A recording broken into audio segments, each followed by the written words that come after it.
Hello from the Dukascopy TV studio in Geneva. We are talking about the agreement with Greece and the Eurozone, and we have invited Professor John Hancock. He is Professor for Economics at the International University in Geneva. Welcome to the studio, Professor. Thanks for having me. So there has been a lot of criticism on the side, on the creditors, on the also result of the negotiations for the Eurozone and Greece, especially on Germany, that maybe this would divide Europe. What do you think about that? How would you evaluate the outcome of the negotiations? Well, Daniel, you're certainly right. There's been a lot of criticism. There's been criticism from the extreme left. There's been criticism from the extreme right. There's been criticism from the creditors, criticism on the debtor side, which makes me think they've probably got the agreement just about right, in the sense that it's balanced. Of course, no one's going to be entirely happy with this, but it is a solution. They've reached the end of agreement. 2 weeks ago, we were talking about Grexit. We were talking about massive defaults. We were talking about fissures in the European Union between France and Germany, and that is not essentially materialized. Greece, for now, is still in the Eurozone. France and Germany reached a common position and maintained their solidarity. And there is a third bailout package with some fairly serious reforms attached to it. So I'd say on balance, despite what the critics are saying, this is a fairly good agreement. Mm-hmm. So you are hopeful that this agreement could also last. Is the burden on Greece now too high? Well, you know, there's a lot of criticism again from all sides that Europe has been unfair to Greece, that the Greeks are somehow victims in this drama, that it's a reflection of the undemocratic nature of the European Union. But I think a lot of those criticisms are misplaced. I mean, we have to be realistic about where this problem started, and it started in Greece. Indebtedness, being bankrupt, is rarely empowering, and the reason Greece is in a position where it has to seek support from Europe is because its economic situation is unsustainable. And this isn't really about democracy as much as about debtors and creditors. And you know, if you borrow too heavily from the bank, Daniel, and seek a bailout package from Credit Suisse, they're going to have some conditions attached, and that isn't about democracy, that's just banking. About the negotiation strategy of Greece, so the negotiations lasted for more than 5 months, then also a referendum.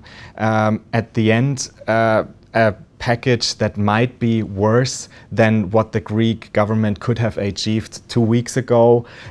What are the consequences now for Greece? Do you think that this is going to be difficult in the future to sell this deal now? I think you're absolutely right, Daniel. I think when you look back on this has been a failed negotiating strategy and a really unfortunate chapter for Greece. I mean, in reality, the mandate that the current government was seeking was, we want a bailout on our conditions, and that was never going to happen.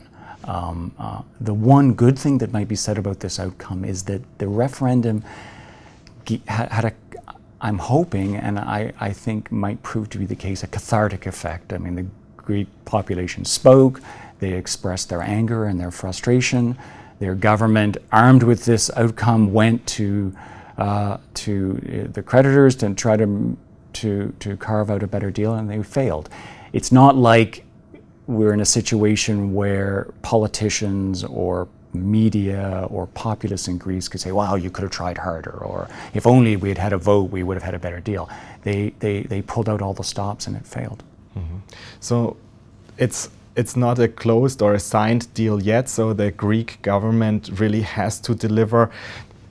Given that they somehow make it happen, and so that also the creditors are fine and sort of say yes to the third help package, how hopeful are you that this time Greece can make it? Well, that's also a very good question, Daniel. I mean, in the end, this has always been portrayed, or at least there's been an attempt to portray this as a political crisis. It's a crisis in the Eurozone, it's a crisis of Europe's governance, it's a crisis of international relations within the European Union. And in reality, it's not. This has always been an economic crisis. This has been an economic problem in Europe. And it flows largely from the slow growth that Europe has experienced over the last decade, at least. It flows from problems, structural problems, especially in the southern economies, including Greece. It flows from globalization and larger competitiveness problems. So any solution coming out of this crisis had to be an economic solution. It had to be micro even more than macro. And I'm hopeful that there are elements of the solution in this package. I mean, we forget that before this latest standoff between Greece and its creditors, Greece was slowly recovering under the last bailout package.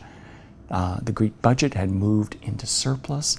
There were latent signs of a recovery in Greece. And I'm hoping and hopeful that those kind of faint glimmers of recovery will take hold after this, that the worst of the crisis is past. Bear in mind also that Greece wasn't the only country to undergo an economic crisis in the Eurozone and in the EU as a whole. Spain was a basket case 2 years ago. Everyone was writing off Spain and talking about its exit from the Euro. Ireland was in some sense even worse shape. Portugal, the list goes on. Britain is recovering. Germany is recovering. Spain, against all predictions 2 years ago, is showing signs of recovery. Ireland is showing signs of recovery. There are very clear indications that Europe is capable of reforming itself. I think the big question, Daniel, will be whether Europe can now move beyond a debate which is essentially a zero-sum debate where there's winners and losers. Did the Germans win or lose? Did the Greeks win or lose? And it returns to a positive sum equation where Europe recognizes that Greece's recovery is in everyone's interest. When Greece recognizes that a strong Eurozone, a strong Germany, a strong France is in Greece's interest, and in a sense, the whole debate shifts back on to what was the fundamental rationale for Europe in the first place, which was shared growth and prosperity as an antidote to war. And this can certainly regain trust, some economic success for all European partners then. That will be the litmus test. If the economy recovers, this will have been a bad dream. Thank you very much, Professor John Hancock, for being here today and sharing your expertise with us. Thank you, Daniel. And thanks for watching. Do make sure to keep clicking back on the Dukascopy TV website for latest updates and exclusive interviews like this. Have a great day and see you next time.